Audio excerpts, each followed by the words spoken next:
ایک وہ دور تھا جب لوگ کہتے تھے کہ کیا ضرورت ہے مسلمانوں کی جماعت کی، لیکن آج کا دور ہے کہ آج سارا ہندوستان کہتا ہے کہ ہاں مسلمانوں کی بھی جماعت ہونی چاہیے۔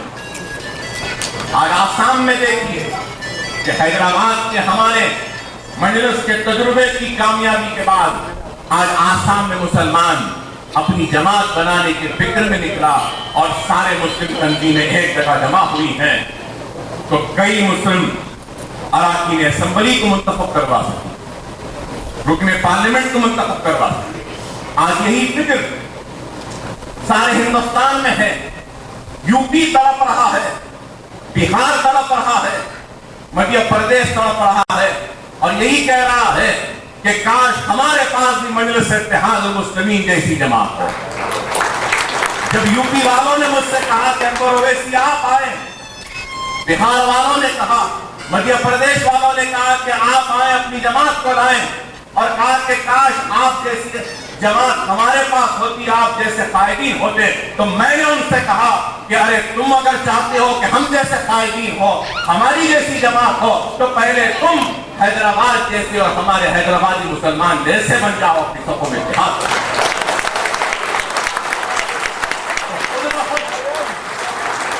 خود بخود ہم نہیں تو تمہارے پاس سے ہی کوئی ایک مرد مجاہد اٹھ کھڑا ہوگا جو شاید ہم سے بھی اچھا کام کرے گا، بشرط یہ کہ تمہاری صفوں میں اتحاد آئے۔ آج ایک اتحاد کی کیفیت اور طرف سارے ہندوستان میں ہے، اور انشاءاللہ تعالی مجلس اتحاد المسلمین سارے ہندوستان کے مسلمانوں کی طرف اور اس پیاس کو بجھائے گی، اور اللہ نے مجھے حیات دی تو روز اور ہر قدم یہی، ہر لمحہ یہی سوچوں گا کہ وہ کیا مقصد تھا، اور اس مقصد کو ڈھونڈتا ہوا، تلاش کرتا ہوا سارے ہندوستان کے مسلمانوں کی پیاس کو بجھانے کی کوشش۔ یہی خواہش ہے کہ مجلس اب آگے بڑھے، مجلس طاقتور بڑھے، مجلس زندگی کے ہر شعبے حیات میں کام۔ کئی آپ دیکھتے ہیں کہ کوآپریٹو بینک، کتنے کوآپریٹو بینک آئے، کتنا سرمایہ آپ لوگوں نے اس میں لگایا، اور کتنے کوآپریٹو بینک ڈوب گئے۔ واسطی پروڈنشل بینک، چار مینار بینک، کتنے فائنانشل ایجنسی، آسن دودی، سعید بھائی الفلا، کتنے ایجنسیز ڈوبے۔ سوال یہ ہے کہ مجلس پر تنقید کرنے والوں بتاؤ، کیا مجلس کا بینک ڈوبا؟ کیا مجلس کا بینک لڑکھڑایا؟ ارے آج دارالسلام کوآپریٹو بینک کے ٹوٹل ویلیو جو ہے، آج ہم 400 کروڑ کو کراس کر چکے ہیں، 400 کروڑ کو کراس، کوئی معمولی بات نہیں ہے۔ اور اے سٹیٹس، اے پلس سٹیٹس ہندوستان کے کوآپریٹو بینک کو ریزرو بینک کی طرف سے صرف 3 یا 4 بینکس کو دیا گیا سارے ہندوستان میں۔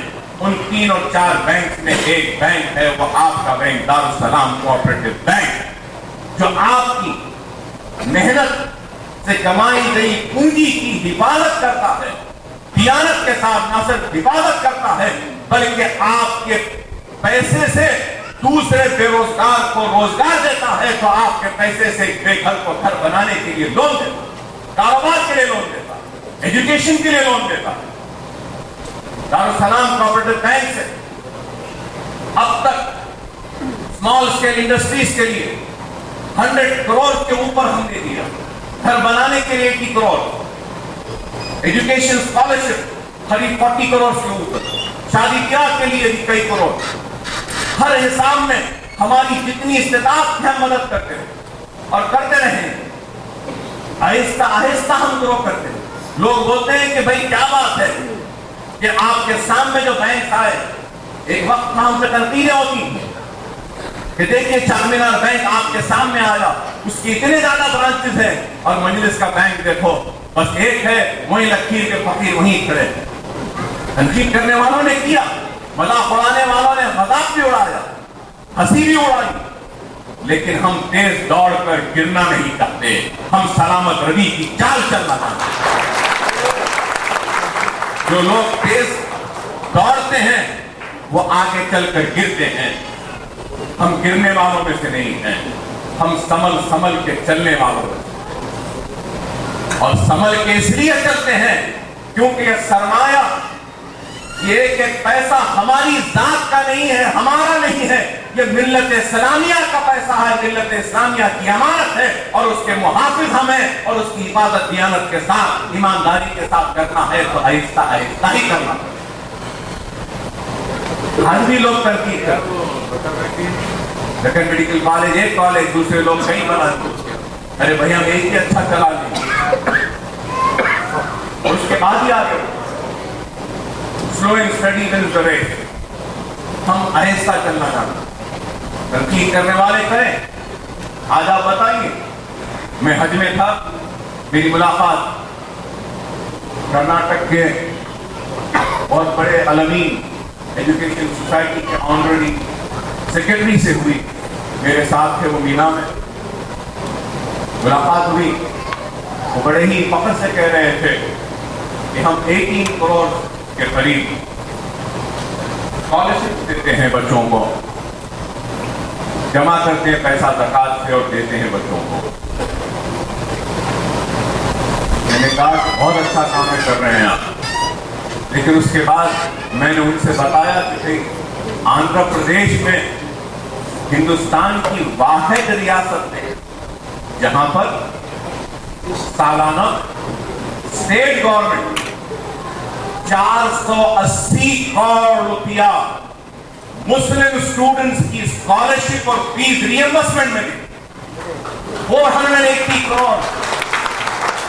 کیا یہ کوئی معمولی بات ہے؟ لوگ مجھ سے پوچھتے ہیں کہ اکبر صاحب آپ کی زندگی کا سب سے بڑا کارنامہ کیا؟ کئی لوگ کہتے ہیں کہ اوقافی جائیدادوں کا تحفظ, لیکن میں کہوں گا کہ میری زندگی کا سب سے اہم اور بڑا کارنامہ اگر کچھ ہے تو ایوان اسمبلی نے ایس ٹیز اور بی سیز کے برابر مسلمان بچوں کو بھی اسکالرشپ دینے کے جو لڑائی لڑی اور جو کامیابی حاصل کی, یہ میری زندگی کی سب سے بڑی کامیابی.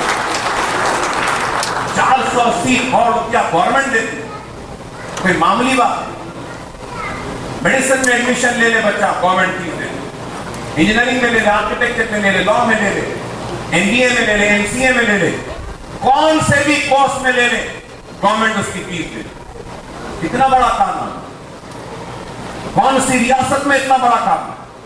پھر بھی لوگ پوچھتے ہیں کہ کیا کریں. ارے کون کرایا, کون سی ریاست میں اتنا بڑا اسکالرشپ دی جاتی؟ ارے سینٹرل گورنمنٹ سے اتنی بڑی اسکالرشپ نہیں دی جاتی جو اسکالرشپ آندھرا پردیش کی اسٹیٹ گورنمنٹ سے دی جاتی مسلمان اسٹوڈنٹ. نہ صرف یہ 4% ریزرویشن کے لیے کتنی جدوجہد کی ہم نے, سیاسی اختلاف کو بالائے طاق رکھتے ہوئے دارالسلام میں ہر سیاسی جماعت کے نمائندے کو بلا کر جلسہ کر کے مسلمانوں کی ریزرویشن کے لیے جدوجہد کی. تو کس نے کی؟ مجلس اتحاد المسلمین نے ایک تحریک چلائی اور اس کا نتیجہ یہ ہوا کہ 4% ریزرویشن کے لیے ہم کو سپریم کورٹ سے اسٹے ملا. کتنی بڑی کامیابی کہ آج 4% ریزرویشن ایجوکیشن میں امپلائمنٹ, بہت بڑا کارنامہ. نہ صرف یہ بلکہ ہمارے مسلم بچوں کی گرفتاری مکہ مسجد کے دھماکے کے بعد, لمبنی پاس کے دھماکے کے بعد کئی بچوں کو گرفتار کیا گیا. تحقیقاتی ایجنسی سی بی آئی نے پروف کیا کہ کون اس کے پیچھے تھا. ساری تفصیلات آنے کے بعد آج بھی مہاراشٹر میں بم دھماکوں میں گرفتار بچے جیلوں میں محروس ہیں, چھوٹ نہیں پائے. کرناٹک میں, گجرات میں ہے, لیکن آندھرا پردیش میں کوئی بھی بچہ آج بھی جیل میں نہیں ہے. نہ صرف جیل میں نہیں ہے بلکہ الحمدللہ ریاست آندھرا پردیش کی تاریخ میں ایوان اسمبلی نے وقت کا چیف منسٹر ہمارے احتجاج اور ہماری آواز کے سامنے اٹھ کر کھڑے ہو کر سرزمین دکن کے مسلمانوں سے معافی مانگتا ہے, کہتا ہے کہ ہاں میں معافی مانگتا ہوں, غلطی ہوئی ہے. کس میں اتنی طاقت ہے؟ ارے کفرستان میں اتنا بڑا کام کرنا کوئی معمولی کام نہیں ہے. ارے ایوان اسمبلی میں ہم کھڑے ہو کے چیف منسٹر معافی مانگتا ہے تو میں اٹھ کر کھڑے ہو کر کہا کہ چیف منسٹر صاحب معافی سے نہیں ہوگا, آپ ہمارے بچوں کے کیریکٹر و گڈ کنڈکٹ کا سرٹیفکیٹ دینا ان بچوں کو جن بچوں کو آپ نے گرفتار کیا. ان کے کیریکٹر اور کنڈکٹ سرٹیفکیٹ تیار ہیں, میرے جانے کے بعد ان کو دیا جائے. نہ صرف یہ بلکہ ایک ایک بچے کو 3-3 لاکھ روپیہ دیا جائے گا معافی کے ساتھ. حکومت کی جانب سے ان کے روزگار کے لیے 3 لاکھ روپیہ دیا جائے گا. یہ کتنا بڑا کارنامہ, کون کیا, کس نے کیا؟ نہ صرف یہ, ہم پہ تنقید کرنے والوں سے میرا سوال ہے کہ 5 برس 10 برس سے اخبارات سیاہ ہو رہی ہیں, گلی کوچوں میں ہمارے خلاف باتیں ہو رہی ہیں, الزام تراشیاں ہو رہی ہیں, لیکن جب وقت آیا حیدرآباد میں مسلم بستیوں کے گھر جلنے لگے, ہم پہ چاقو چلنے لگے, پولیس کی گولیاں چلنے لگی, ہمارے بستیوں میں تاریکی آ گئی, جب فساد ہوا حالیہ فساد میں, تو مخالفین کہاں تھے؟ اچھے وقت میں تو ہر کوئی نظر آتا ہے, انتشار کے لیے تو ہر کوئی سرگرم تھا, لیکن جب ضرورت تھی تو پرانے شہر میں گولیاں چلی, گھر جلے, تاریکی میں آ گئے, بچے گرفتار ہونے لگے, جیلوں میں گئے. جب کوئی نہیں دکھائی دیے, کوئی اخبار کا مدیر نہیں دکھا, کوئی مسلمانوں کے ہونے کا دعویٰ کرنے والے, کوئی تیلگو دیشم یا کانگریس کے لیڈر نہیں دکھے. اگر دکھے تو پھر یہی پرانے شہر کی چھوٹی جماعت کے چھوٹے لیڈر ہی دکھے اور کوئی نہیں. ہم چھوٹے ہیں, آپ لوگ بڑے تھے, آپ کہاں کیوں نہیں آئے؟ کرفیو آیا, اناج کی بوریاں لے کر اپنے کھانوں پہ ڈال کر غریب مسلمانوں کے گھروں پہ دستک دے کر پہنچانے والی کا نام مجلس اتحاد المسلمین ہے. کوئی اخبار کے مدیر نہیں, کوئی اخبار کا نام نہیں. گرفتار بچوں کی رہائی کی ضمانتوں کی تکمیل کے لیے 70 لاکھ روپے کی امداد کون دی؟ مجلس اتحاد المسلمین دی. زکات فنڈ, ملت فنڈ کے نام پہ پیسے بٹورنے والے کیا ایک پیسہ دیے؟ ارے پیسہ نہیں دینا تھا, چاول کا دانہ نہیں دینا تھا, ارے صرف اپنی صورت دکھا دینا تھا, یہی کافی تھا مسلمانوں کی. لیکن صورتیں تک نہیں دکھتی. صورتیں دکھتی ہیں تو صرف اخبار کھولتے ہیں تو سب سے پہلے ان لوگوں کی تصویر, اخباروں میں تمہاری تصویر, تم کو مبارک. مسلمانوں کے دلوں میں ہماری تصویر, اللہ کا شکر الحمدللہ ہم کو مبارک. ایک کام کرنا ہے, 70 لاکھ روپے کی ضمانت ہم نے دی, بچے گرفتار ہوئے, اور پھر فسادات میں ڈبل روٹی, دودھ, تیل, چاول, ترکاری لاریوں سے لا کر قریب 1.5 کروڑ کی ریلیف ہم نے تقسیم کی. یہ لوگ کیا کرتے؟ کچھ نہیں. کرنول میں طوفان آیا تو کرنول کے مسلمانوں نے کیا ہم کو ووٹ دیا؟ نہیں. ہمارا رشتہ ووٹوں سے نہیں ہوتا, ہمارا رشتہ کلمے کی بنیاد پہ ہوتا ہے, لا الہ الا اللہ محمد رسول اللہ. اور وہ رشتہ تھا, وہ کلمے کی پکار تھی جو ہم کو بلا رہے تھے اور ہم ان کے طرف کھینچے چلے جا رہے تھے. کروڑوں روپیہ کی امداد ہم نے کرنول میں. کیا ان لوگوں نے کی؟ تنقید کرنے والوں تنقید کرو, لیکن تنقید برائے تنقید نہ ہو, تنقید برائے تعمیر ہو. اختلاف ہو لیکن اختلاف میں بھی اخلاص ہونا چاہیے. ایسا نہیں کہ بس صرف اختلاف. ارے مجلس کام کر رہی ہے, ارے تم کیا کر رہے ہو میں پوچھنا چاہتا ہوں. ارے کیا کیا کام؟ میرے حملے سے پہلے پرانے شہر کی تنگ گلیوں میں گھومنے پھرنے کے لیے 100 منی بسز کا سینکشن. 100 چھوٹی بسیں ہماری پتلی پتلی گلیوں میں گھوم رہی ہیں, باریک باریک گلیوں. ہمارے کئی بچیاں کالجز کو جاتی, آٹو میں بیٹھ کر بھٹک بھٹک کر جاتی. بڑی بسیں آ نہیں سکتی, ٹرن نہیں لے سکتی, چھوٹے منی بسز کا انتظام کیا. چار مینار دواخانے کے لیے 3.5 کروڑ روپے کا انتظام. راجشیکھر ریڈی کے دور میں حضرت بابا شرف الدین صاحب کی پہاڑی کے 80 ایکڑ آراضی میں سے 50 ایکڑ آراضی کو ہم نے حاصل کیا.